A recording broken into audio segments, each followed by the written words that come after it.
Karvavahai Tejasvinavadhitamastu ma vidvishavahai. Om Shanti Shanti.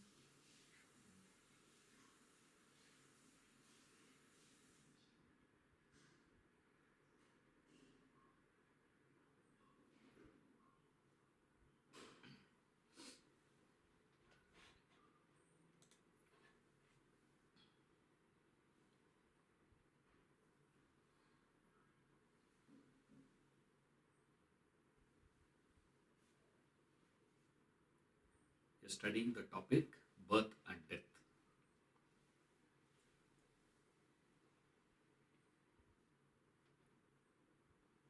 Birth and death is viewed philosophically as just a change of form.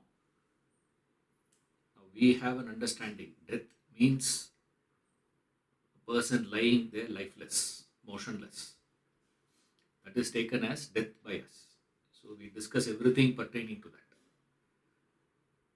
But Vedanta says no, birth and death is nothing but a form. A new form is called birth. Losing the old form is called death. If you take a banana and leave it, in a day you see a changes happening in that. Keeps on changing, and then it perishes. Now if you stretch that and compress the whole thing, then you see how quickly it has happened. But when you are seeing it on a daily basis, constantly when you view, you would never register the change. But nevertheless, the change keeps happening. The form that I had when I was an infant, the form is gone. Now, as a teenager, I had a different form. And as a young adult, had a different form. The form is lost. That form is gone. This form is gone. Now I have a form. This form will go. Another form will come. But what is interesting is I continue to exist. All the forms are gone. That particular form is gone. But I am still there, living. See, this is the progression of life. As it is moving from birth to death, birth, death, birth, death, birth, death, this constant happening of birth and death is what life is all about. The consistent movement. And that movement is called change, is called life. So life is equal to change. Change means movement of something. What is a movement? Birth and death. What is birth and death? A new form and an old form. New form, old form. A new form is appearing, old form is disappearing. So the constant change means appearance and disappearance happening in a motion is called birth and death. Now what is interesting, what is so important about this birth and death? Why are we studying this birth and death? Why can't we stop the whole analysis with the study of Purushartha, Prarabdha and all that and leave it at that? Because we said the whole analysis started with the study of nature. When we studied nature, we found there is a cause, effect, cause, effect. The cause, effect, we have studied that cause and effect is happening in a particular sequence and it is not happening at random. The events that happens in the world is not random. There is a particular sequence to it. What is the sequence? Cause, produces the effect, and that effect in turn produces a cause, and that cause produces effect, cause, effect, goes on and on and on. This is what we saw. There, when we applied it to our life, we found there are two principles in that. One is the principle of how that cause and effect is functioning.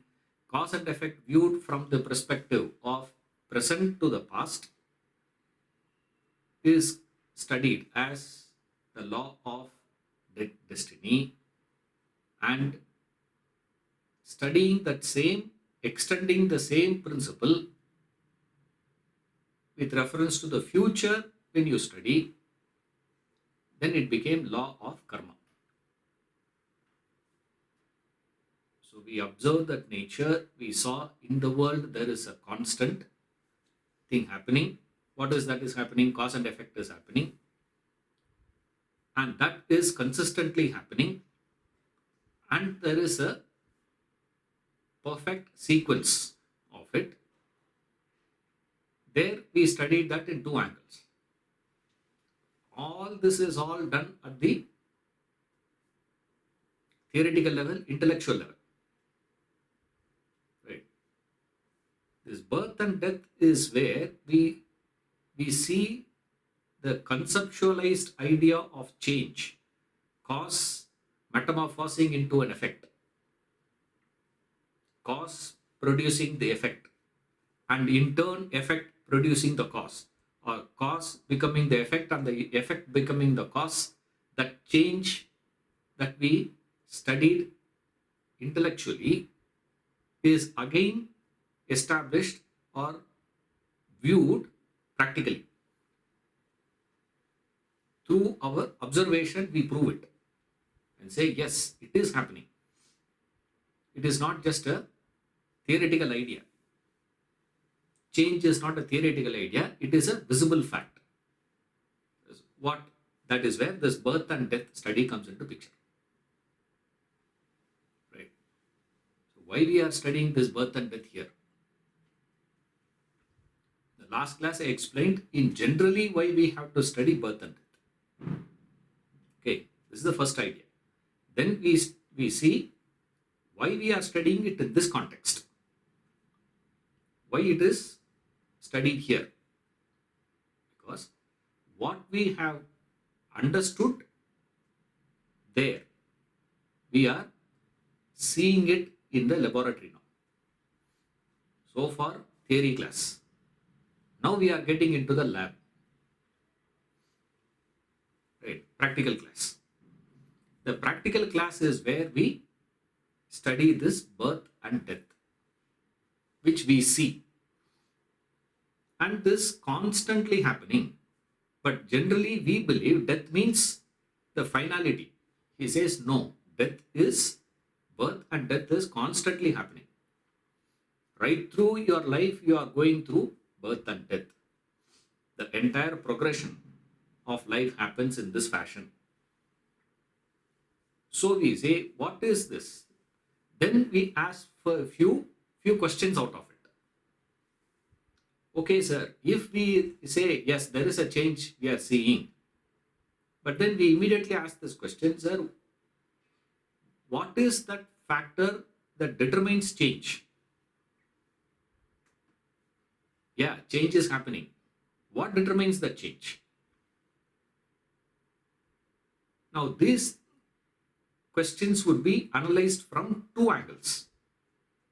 One, in principle, two, in observatory, practical. Right.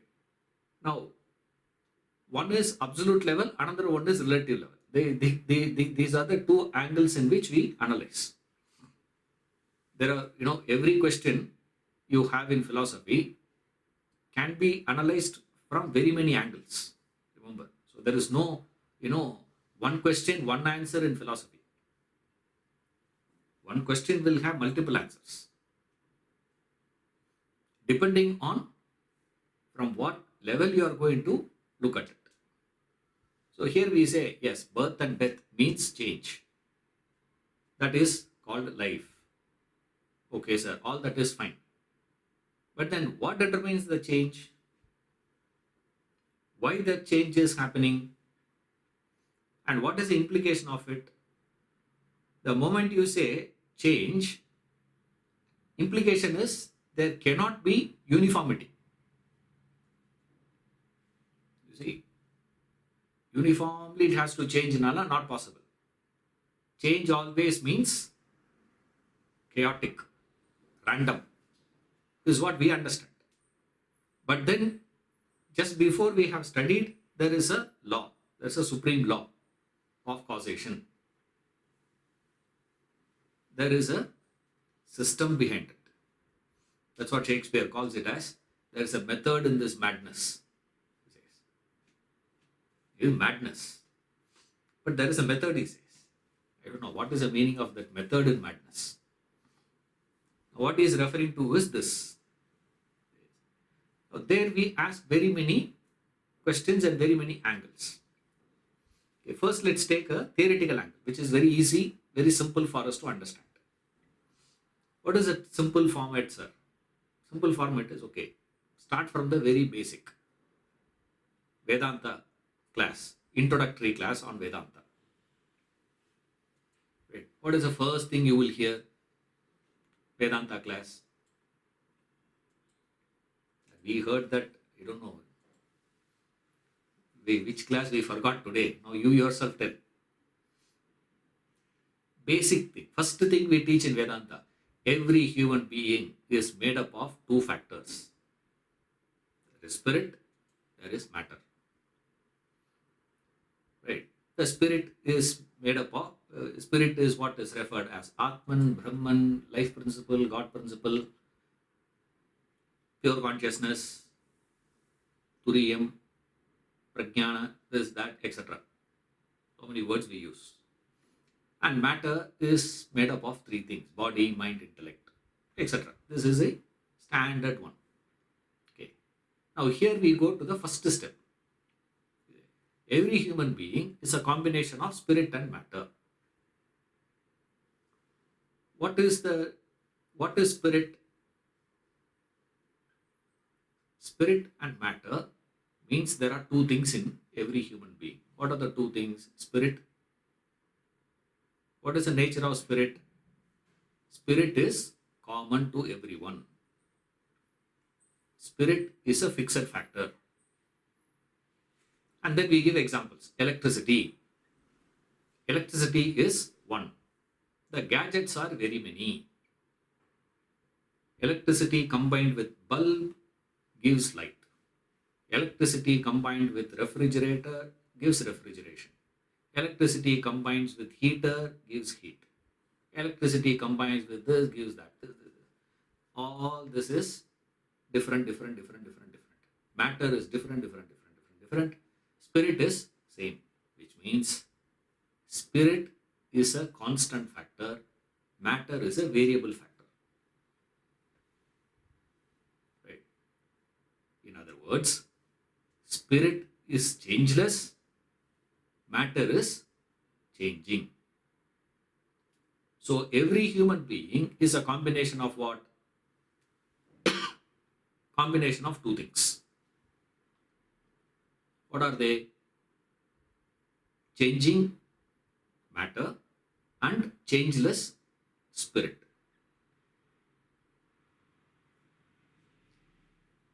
That changing phenomenon is what we have studied as death. Just now we saw. What is birth and death, sir? Birth and death is nothing but change. So, change is happening with reference to what? With reference to the matter, gestures, matter aspect of your personality, matter aspect of human being, and then there is a deathless dimension also is there, which is known as spirit. Both are there parallelly in human, in all of us. And then we stretch it further and say, does it mean that only human being has that? We say, no. That spirit component or the changeless component is all pervading. You say, therefore, that spirit component must be existing in animal also. Spirit component must be existing in plant also. Spirit component must be existing in mineral also. Inert, what we call as lifeless. There also the spirit component is there. Only then we can say it is changeless, fixed, all pervading. Otherwise, you cannot say. If you say that spirit is there only for humans, you can't call it as all pervading after that. Animals don't have it. No. Since it is existing everywhere only, that spirit component is changeless, motionless. Change means motion. Motion means what? Moving. Movement is possible, we know, basic rule. Movement is possible from a place where an object is to a place where an object is not. Only then movement is possible. The moment you say it is changeless, and then we go to the basics. Again, I'm not going to, we are not going to be studying on what basis you say there is a changeless entity. Why can't there be only changing entity? There is no such thing called a changeless entity. Is a detailed analysis, but we say it is a simple way of understanding. Easiest way to derive it is the very fact that you are able to register change is the proof of the existence of a changeless. Because without the presence of a changeless backing, the change is not possible. A motionless hub is needed for a wheel to move, isn't it? Motionless rails are needed for the train to move, isn't it? If the track also starts moving at the same speed, can the rail move? Possible? It's not possible. And always we know this, you are registering change. And we are registering the change happening inside me and outside me. Right? Therefore, we say all these changes we are able to see means there has to be a changeless screen behind it. And the changeless has to be different from the changing one. You can't say both are same. Therefore, we said the changeless dimension of the personality is called as spirit. The changing dimension is what is called as matter. Just words. Okay. There are two words we have to use. So we said one is called spirit, another one is called matter. So what is there? One is a changing factor, another one is a changeless factor.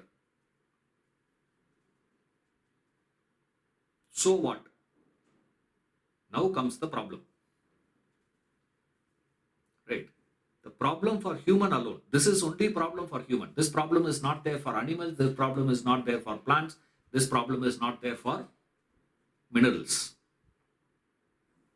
Inert. We have seen already that human being has a unique capacity called Purushartha. Purushartha is the power to focus, power to understand, power to identify. Right? When I am having these two factors in me, there comes the confusion. Here comes the problem for human, that the mistake or the ignorance is, the error is, human beings have started assuming the changing matter to be changeless. Desiring or putting that effort to convert the changing matter into a changeless spirit.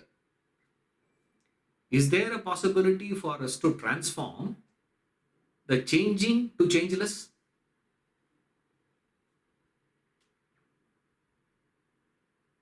because we have the free will. Okay. Now, free will means what? It is free to think anything, not do anything. Remember, free will is to believe in anything. I can believe on anything. That is called free will. The problem is, by nature, changing is changing. By nature, the changeless is changeless. It is the very nature of it. Because matter's essential nature is to change, whatever effort you put in to keep it intact, maintain the status quo, not possible. It will. At best, what you can do, at best, you can postpone it.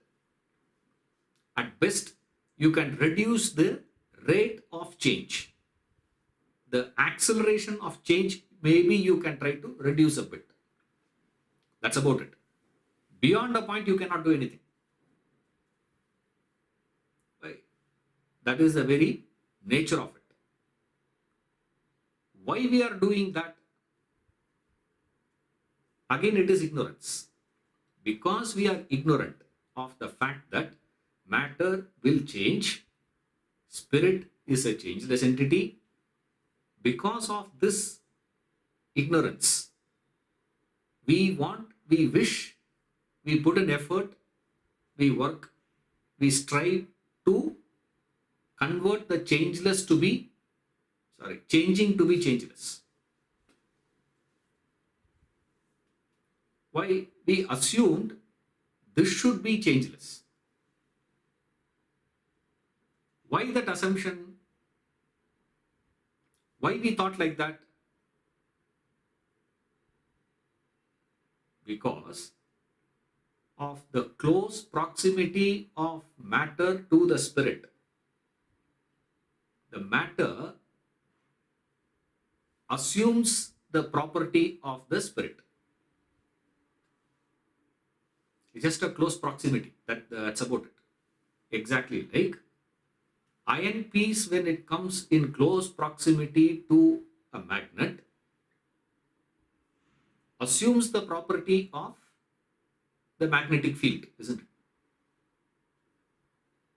Right? But that iron piece is not a magnet. It is an iron piece. That's it. Iron piece is not magnet, remember.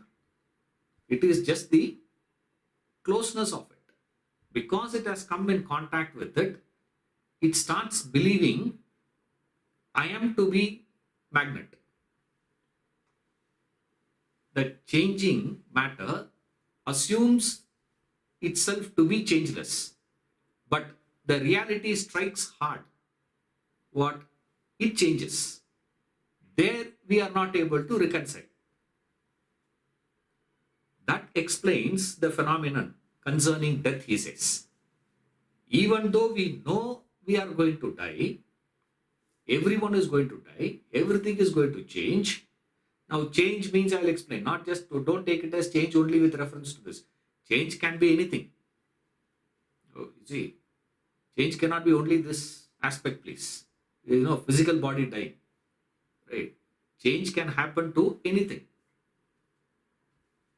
A person who is treating you with tremendous respect and reverence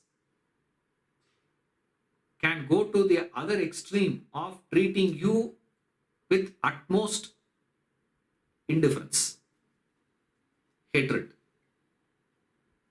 You see, it's unbelievable. Same person. It's not that I'm not talking about, after, 500 years. I'm not talking about that, please. I'm saying the same person who had so much of reverence, so much of respect, can shift completely. Isn't it?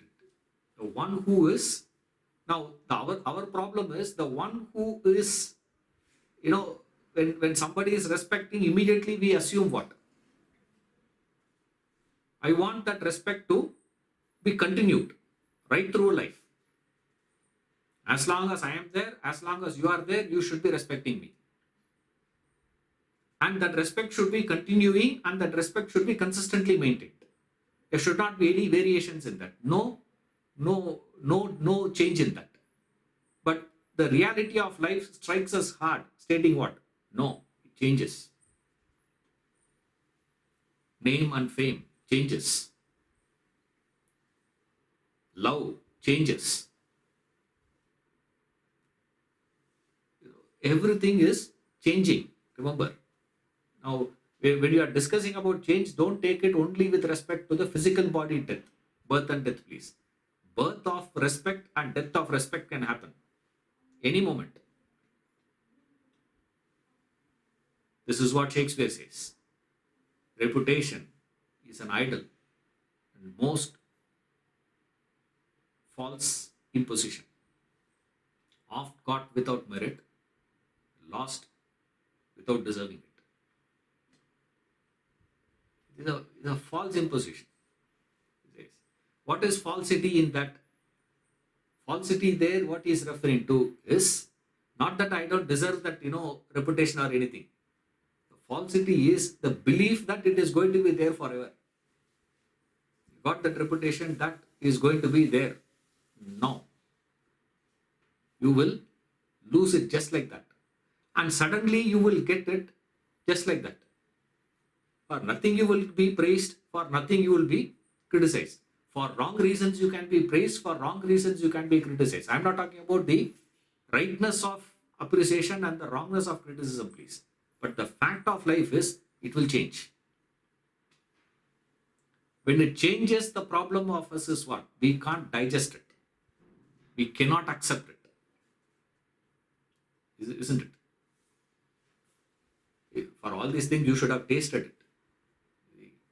What it is to lose number one position will be known only to the person who is in number one position. See, losing that, only he can understand. Now, when you have never tasted it, you will never understand it. See, this is why Vedanta cannot be taught to everyone. Even though a subject is needed for everyone, even if you teach also, it will not enter. Why is nothing wrong with the topic, nothing wrong with the subject. The problem is he can't receive it. Why he can't receive it? He's never tasted it. If you go and tell him, he will take it as a pessimistic philosophy. It's not a pessimism, please. You will not find any other subject as optimistic, as promising as Vedanta. The problem is 99.9% gets into a pessimistic field because they don't understand what is the subject is telling us, that demands certain understanding of life, certain experience of life. When I say experience, don't take immediately only old people. It's nothing to do with your old age, please. It's not that you got to have grey hair for you to have it. It's nothing to do with that. By the age of 14, 15, life had given you all experience that you need to know, that you need to have in life. Anyone for that matter in this world. That is a benefaction of nature. Remember, experience means if you are 15 years, more than sufficient. You don't need anything more than that. After that, you don't require anything. By 15, life would have shown you everything. Our problem is we don't see it. Why you don't see it? Because you are seeing something else. You are seeing somewhere else. You are not seeing here means you are seeing somewhere else. That's the meaning of it. If you are not attentive to the class means what? You are attentive to something else. That's the meaning, no? It is as simple as that. The changing is so closely associated with the changeless. Why? Because of the truth the changeless is all pervading. Even if the changing matter wants to extricate itself away and stay separately from the spirit, it cannot, because it is all pervading. So the close proximity is always there. Since the close proximity creates this image, a false notion, a false idea comes in, a wrong understanding comes in. You can't distinguish between what is the changing, what is the changeless. And the law of life is changing will go on changing, a changeless will remain changeless. And what is to be done there, all that you require is just an understanding. That understanding is what you get out of the study of birth and death. Once you get it, what happens? You understand what? Changing will continue to change.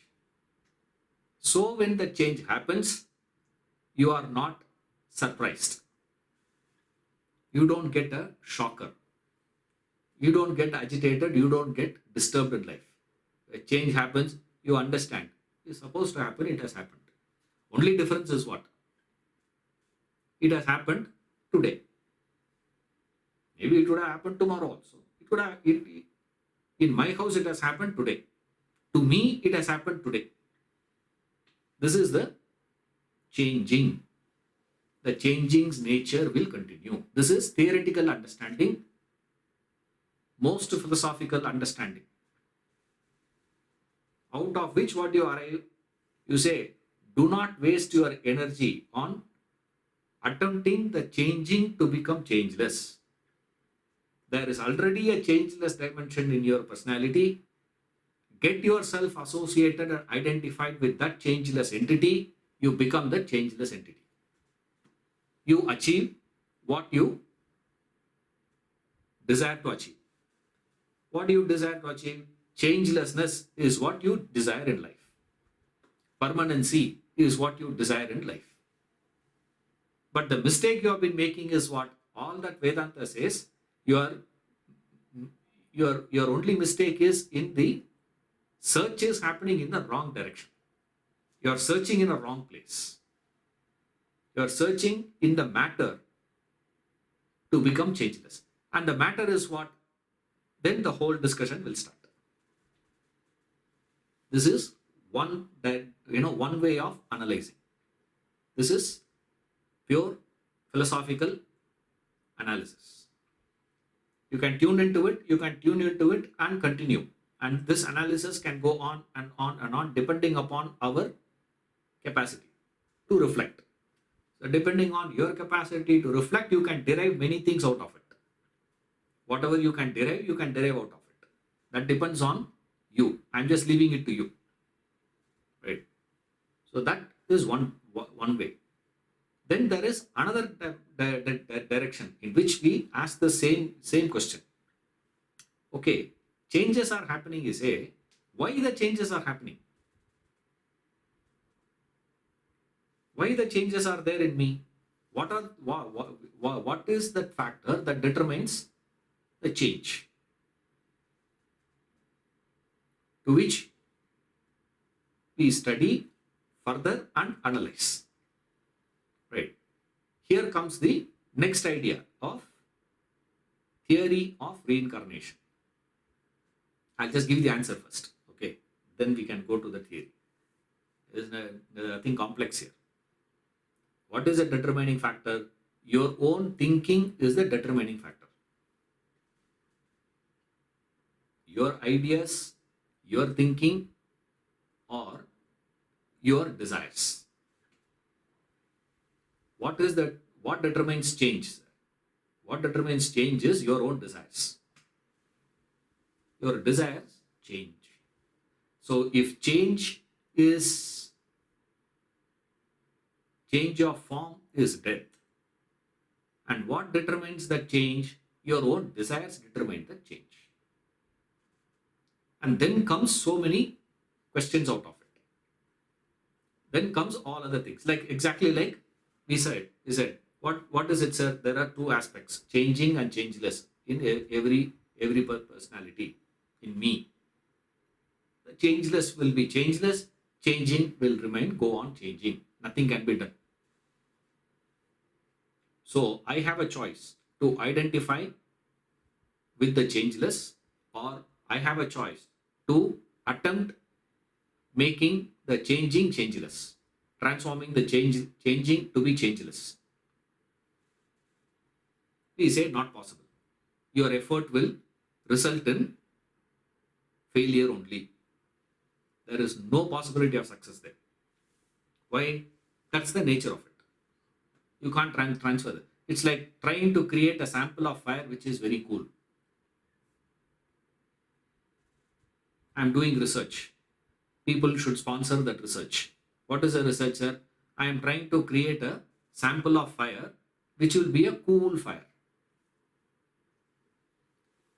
For what? You say, sir, then it cannot be fire, no? You can create something very cool, but you can't call it as fire anymore. Why? I'm going to have, sweetless sugar. That's not sugar. That's called a crystal. Right? Sweetless. If you remove sweetness out of sugar, what is it? Crystal. Like that. It's not possible. It changes. It is no longer that. The very definition of matter is a changing one. One side. Other side we don't discuss all this now. Now we discuss this aspect. Now this is where you got to be very careful. When we are discussing in one direction, you cannot bring in the ideas of the other dimension conclusions. Right? This is where many people make mistakes in their study process. When you're discussing here, suddenly you bring in that and say, but self is all pervading. No, you say. Then the whole thing is lost. See, what is the determining factor, sir? Change. Death means change. What is determining change? Change is determined by your own thinking. What is the fundamental thinking? What is the foundation of all desires? There is one thing which is a foundation for all desires. You can have any desire. All desires of us have a basic formula. The formula is, basic concept is, I am not contented, satisfied with my current lot. I am not contented with the current. Now, this is the foundation. What Vedanta says is, once you feel contented with where you are, what you are, after that, what is going to happen? No change. No change means no death. No death means you have transcended death. Now we say immediately, this is where the problem starts. Moment we say contented, all of you will claim what? Sir, I am a contented person. I am satisfied. That is why I have asked even for VRS. Voluntary retirement also I have taken. Contented. This is not. That's where we ask this basic question of what is the meaning of contentment.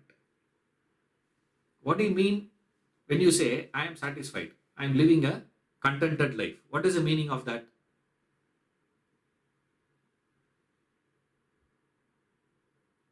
Contentment, according to us, is, I have few things, I don't want anything more than that. But whatever I have should not be snatched away from me. Contentment means what? Sir, I have a small house, 2.5 bedroom, one car, and then one two-wheeler for local travel. Right? When I have to go out, I have a car. That's it. And X amount of money in the bank. And of course, I have taken, insurance, this one, that one, all that is there. Contented life, satisfied. I don't want to have, 5-bedroom bungalow. I don't need. All that I require is this much. So when I see a person who says, I want to have a 5-bedroom house, I'll say, greedy fellow. Such a greedy fellow he is. See, look at me. I don't want anything more. Vedanta says this is not contentment. Then what is it? This is called complacency. You are using a different term.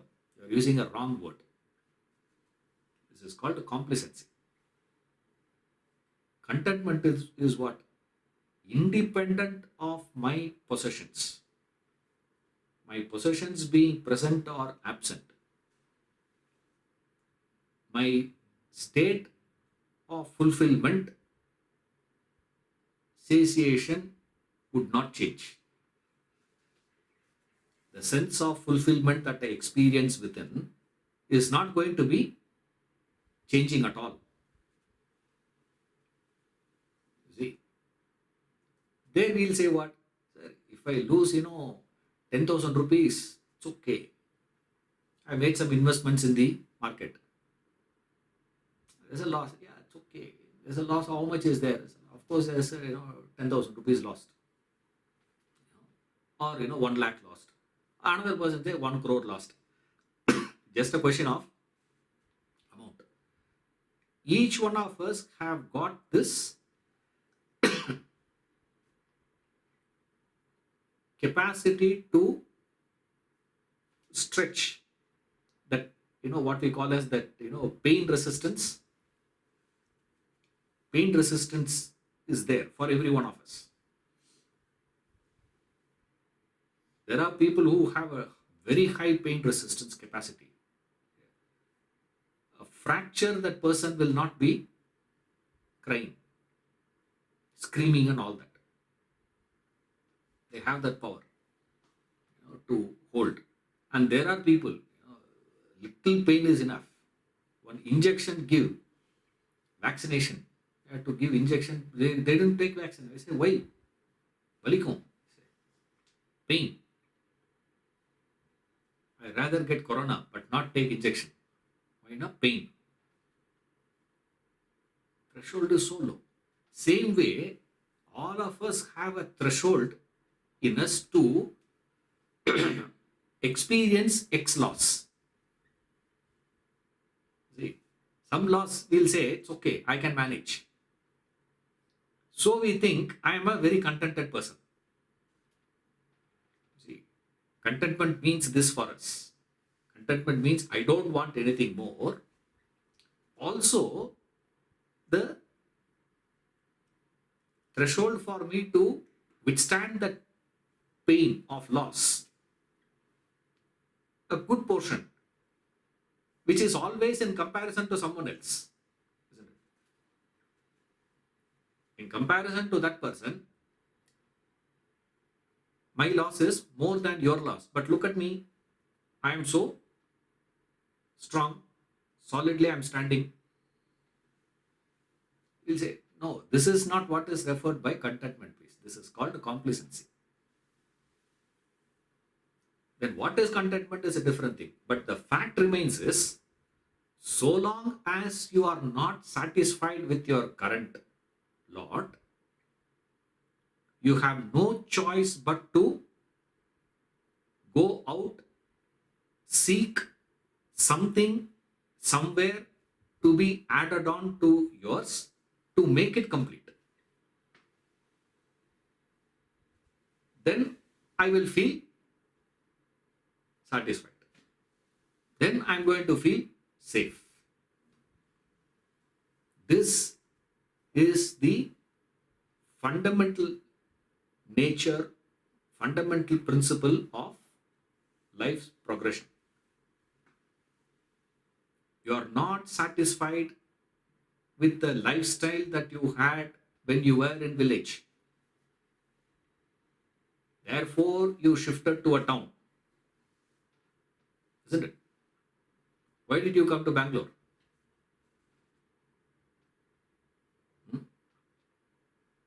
Why do you have to come here? Whole Bangalore was not standing in front of your house and said, please come. No. You came here. Why you came here? Of course, after all of us reaching here, we say traffic, traffic, traffic. Right? Then you should have been in village itself. No traffic at all. Nobody is there. So then you say what? No, sir. I want something, which means you are not happy with what you got from village life. So you move to a city. Now, Bangalore is not giving you what you wanted. You go to some other bigger city. You shift. I'm planning to move to Singapore. Why? If you don't go to Singapore, Singapore will collapse or what? Nothing of that sort. You go there for what? You are not contented, satisfied with what you have been getting in Bangalore. Therefore, you shift. And then there you go. You will not be satisfied with whatever you are getting there. You wanted to get something. Then what happens, sir? You go back to village. And then again there what happens? You're not satisfied. Again what happens? Move. This constant movement is what is observed. But that's what he said. You have to collect the data. Study them carefully. What is the data? This is what we are doing in our life. Why we are moving? Sir, why is it that unicellular organism became a multicellular organism? Because a unicellular organism was not satisfied being a unicellular. Therefore, it wanted to become something else, something else, something else. This need, so long as you are not satisfied with your current, you will always be looking for something. I'm not saying it is always going to be towards the higher, becoming, better and all those things. I feel that is going to give. That's about it. See, if that is the case, then we will ask the same question. Then why people move? If Bangalore is going to provide me what I wanted, then why somebody else moves from Bangalore to Singapore? Bangalore to Bombay. Why is he moving? He should not move. No. He says what? No. What I wanted is not available in Bangalore. What I wanted is available only in Mumbai. Therefore, I go to Mumbai. Okay. How long this change will continue? How long this movement will go on happening? Up to what point? It will go on and on and on and on and on. This movement is called you are dead in your village, born in Bangalore. You are dead in Bangalore, born in Mumbai. Dead in Mumbai, born in Singapore, etc. This I am saying only in the line of my belief as better life. Remember, I am not saying, Mumbai is better than Bangalore and Singapore is better than Mumbai and all that, please. To me, it looks like that. Isn't it? And there are people who shift from Singapore. The fellow says, I am going to go back to my village and live life peacefully.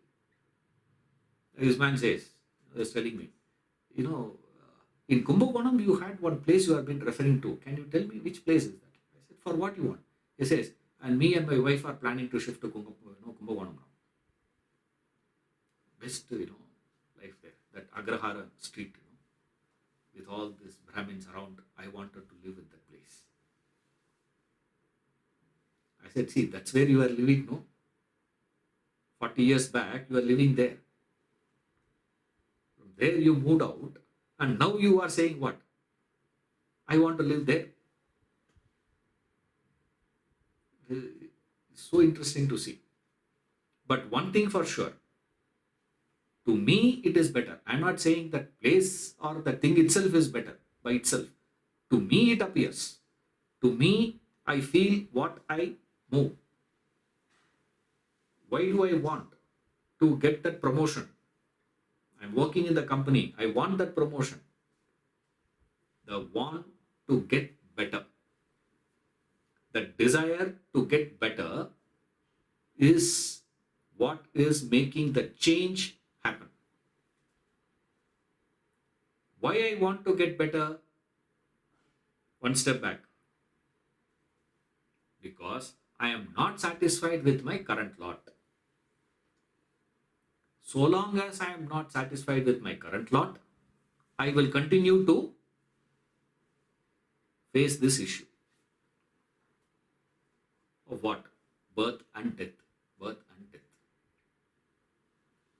Only difference is what we say in life, we can understand this movement happening with the body.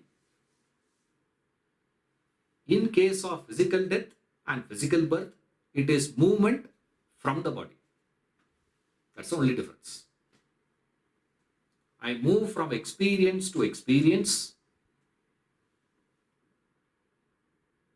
with the body, environment to environment with the body.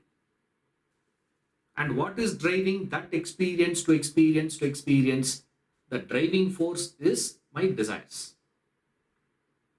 You have a desire to learn this philosophy, therefore you are sitting in the class.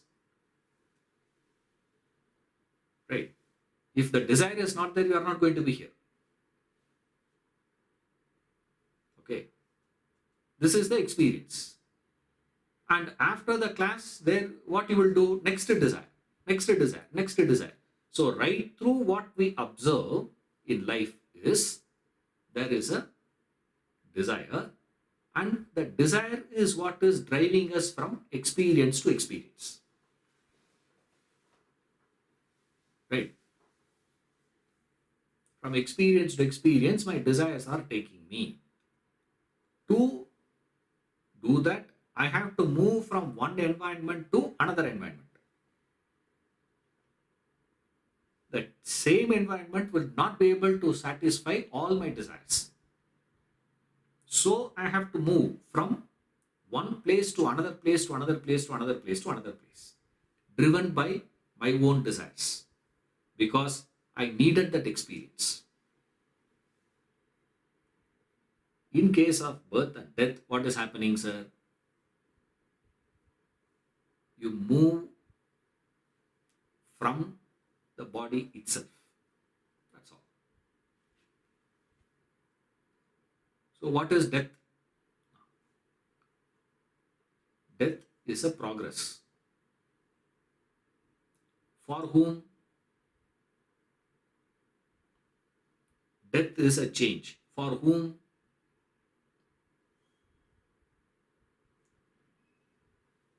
Death is a change for the dying, for the dead.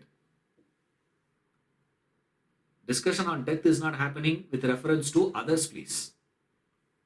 Somebody else is dead, the change has happened for me. No, the change has happened for that person. Why that change has happened for him? Because of his desires, his thoughts, his thinking. What is the thinking? Essential thinking is, I am totally dissatisfied with the current.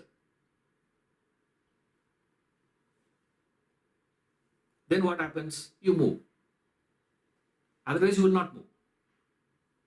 The first day you got the thought that I should become a manager, did you start working on that? No. Papa sir, we'll see, we will see, we'll see. See, the first day you got the thought that you wanted to shift a house. Immediately you did not check, 99 acres. I'm going to shift. Let me see where the place is. No. First day you thought of getting married, did you? Or first day you thought of divorce. The divorce happened on the same day. No, no. What do? You try to adjust. Within that, will I be able to manage? Within that, will I be able to manage? Within that, will I be able to manage? Is what you keep doing, isn't it? But a point comes where you are not able to.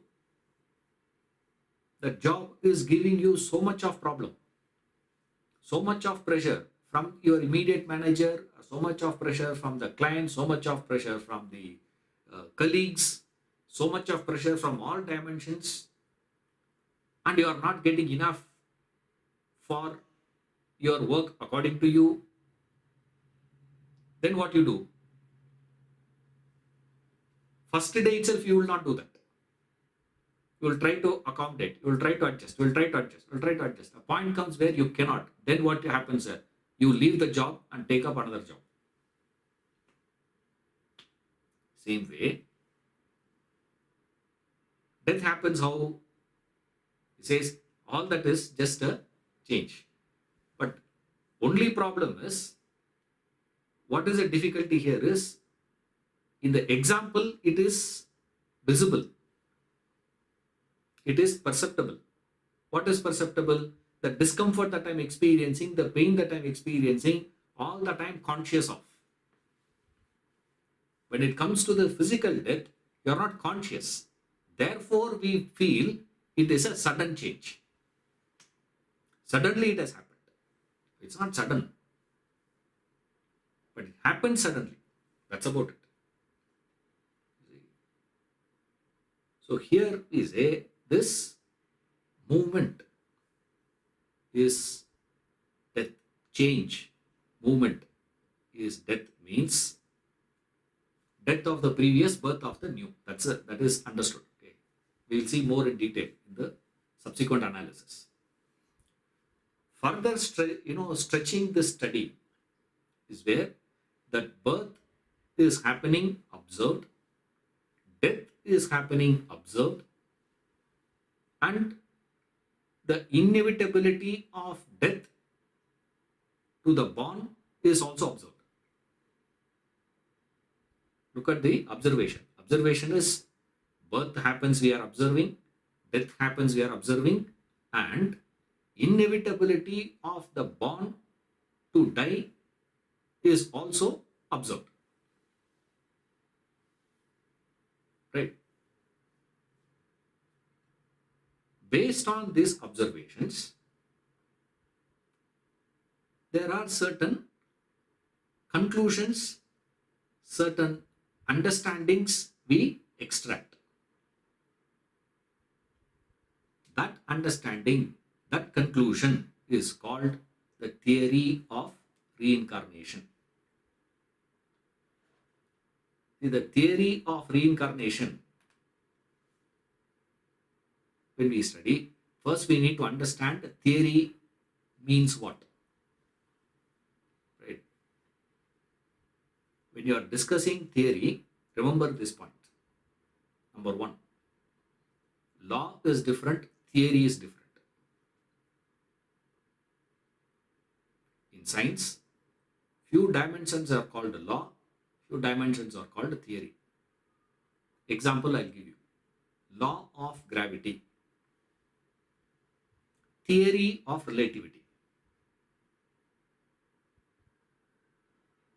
There are two things. Both are science, isn't it? You don't say theory of relativity is not belonging to science, sir. That is also science. Law of gravity is also science. Theory of relativity also science. How much value you give to the law of gravity, same weightage and same importance is given to theory of relativity also. Darwin's theory of evolution is there, no? Human beings are evolutes from monkeys. It is a theory, isn't it? Just because something is termed as a theory, you cannot dismiss that as any less. Right? That shows how poor our understanding of thinking is all about. Any subject. In every subject of inquiry, there are two aspects to it. One is a law, another one is a theory. And in all the subjects of the world, the number of laws will be so small in comparison to the number of theories. Remember, the number of theories are far more than the laws. What is the difference between a law and a theory, sir? In a simple words, without getting into the complexities of all these things and jargons and all that, easiest way of understanding is law means something which is proved empirically. Right? It can be proved. It becomes a law. For something where you cannot be giving a proof, we call it as theory. It is a very simple way of understanding it. Don't try to, I don't want to complicate it. Right? Simple. A law is the foundation for a theory. Right? Because theory is just a conclusions, inferential conclusions that we come to. If those conclusions can be proven, it becomes a law. If the conclusions cannot be proven, it just stays as a theory. Okay. Then another point.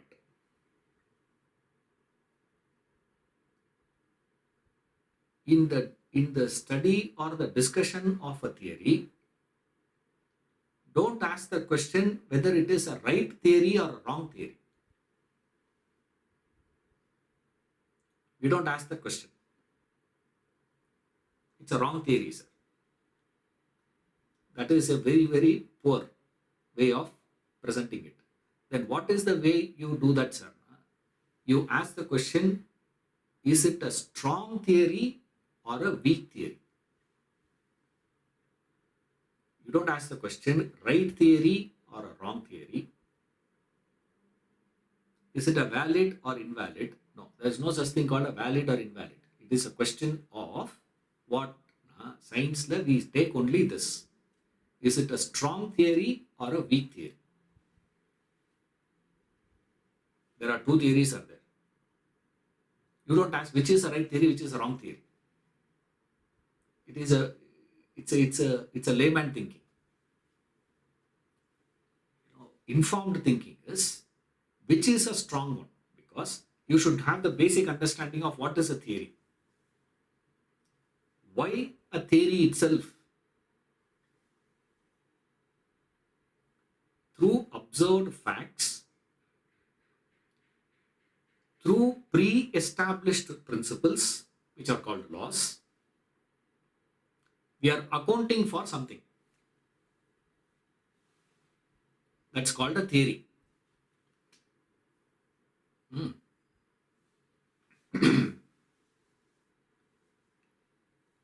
Night you sleep, fast asleep. Morning you wake up, come out and see. Full street is wet. What do you say? Oh, it must have rained. Oh, night mada pol irukke. We say and walk. As you keep walking, you see the perpendicular road is dry. Now what do you say? Rain happened only in your street, is it?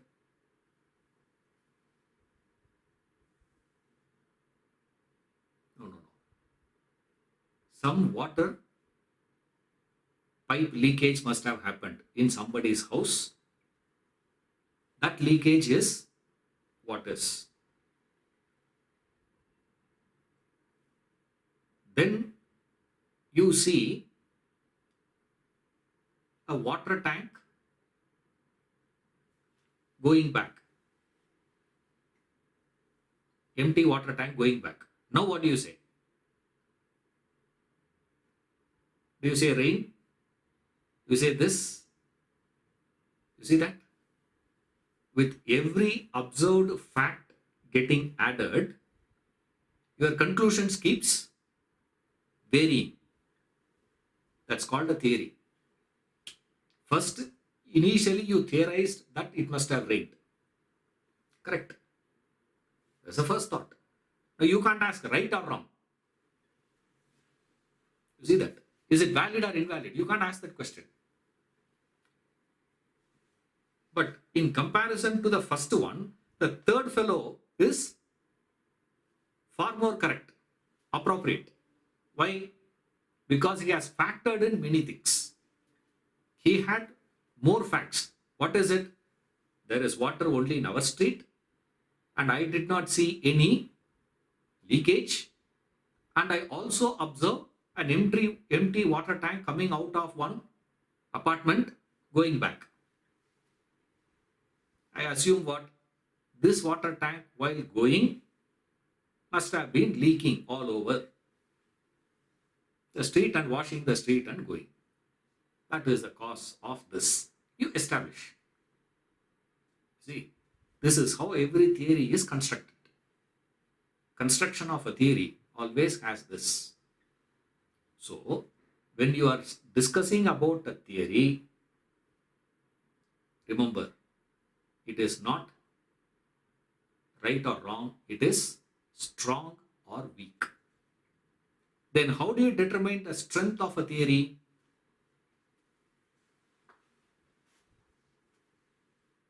Right. Darwin's theory on evolution is considered as a very strong one. Why? There is a formula they have.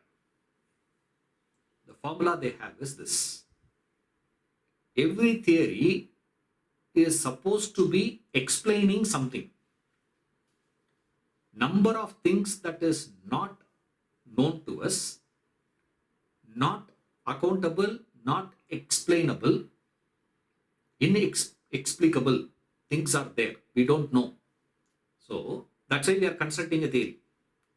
So the number of things we are able to conclude, number of things that we are able to explain,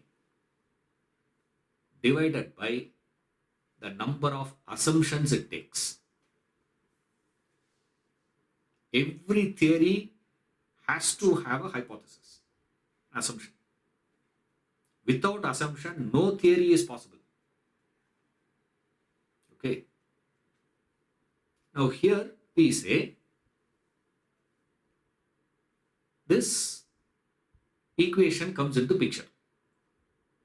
What's the equation? Number of things that theory explains divided by the number of assumptions, things it assumes. It assumes certain things. There's always some assumptions are there in every theory. You can never have a theory without assumption. Right? Hypothesis. Assumptions, when we say, we are not simply saying something. It is something. Then we say, what does it say? Suppose, imagine there is a theory that explains 10 things. It explains 10 phenomena, but has 5 assumptions. Vis-a-vis, there is another theory which explains 8 things, but has 3 assumptions. Which is a superior theory? Say, the second one is a superior theory. Why? 8 divided by 3. Here, 10 divided by 5. Therefore, the second one is a stronger theory, even though it is explaining only 8. The first one is able to give explanation for 10 things. But here it is giving only for 8 things. But still, the second one is treated superior. This is a strong theory. When it comes to this one, law of karma or this reincarnation, this reincarnation concept explains, accounts for so many things. I'll explain the next class. Okay. How many things we are able to explain? This I will tell you after understanding theory of reincarnation. When I say in the next class, I don't mean the day after class. Okay. After studying theory of reincarnation, I'll explain how many things we are able to account for. We are able to answer with this reincarnation. Then there is another one is also there. There is no reincarnation. That's also theory. This is what I referred in the last class as linear and circular. Linear one also continues. That is also theory only. But it also explains things. But the number of things we are able to get here and the assumptions that we have here is so insignificant. So the resultant answer, if you take, is far, far superior. Therefore, the theory of reincarnation is a scientifically agreeable theory, valid theory. It is a strong theory. It is a right theory. It's a powerful theory. Now you can use any word. Our convenience. Don't say reincarnation is just a fancy idea. Many people think it is just a fancy idea. It's not assumptions, please. There are assumptions, but reincarnation is a conclusion. Many people take reincarnation itself as assumption. No, reincarnation is a conclusion. Right? That conclusion is a theoretical conclusion. You cannot prove it. Don't ask me. Sir, there is a evidence we have. One person said, this is my grandmother. Then there will be a problem. See, imagine suddenly when you are about to write your will, one fellow comes and says, I am your real father. You don't have any right over that property. I am the real owner of that property, if he claims. What will you do?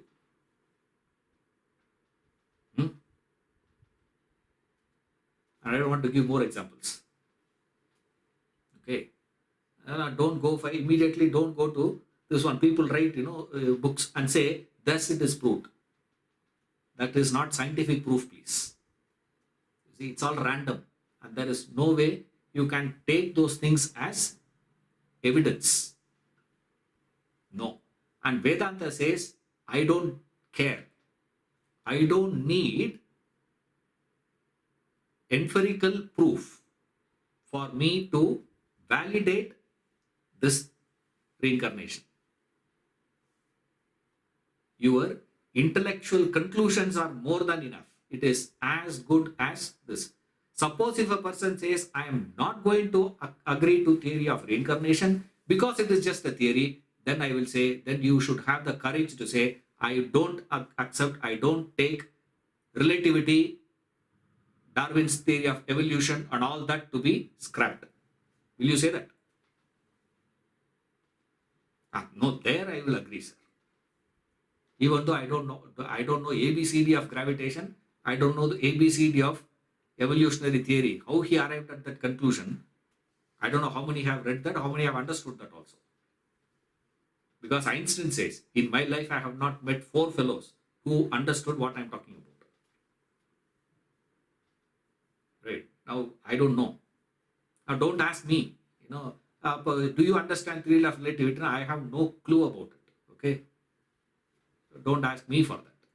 I know there is a theory and it has 2 aspects to it. One is called a general theory of relativity. Another one is called a particular theory of relativity. I get 2 marks for that in my science exam. That's all I get.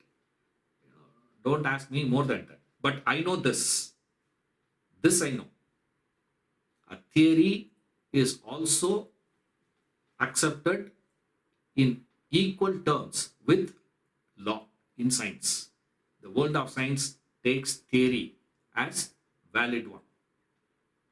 Since they take it as a valid one in their field, I say the same rule should be applicable for this field also.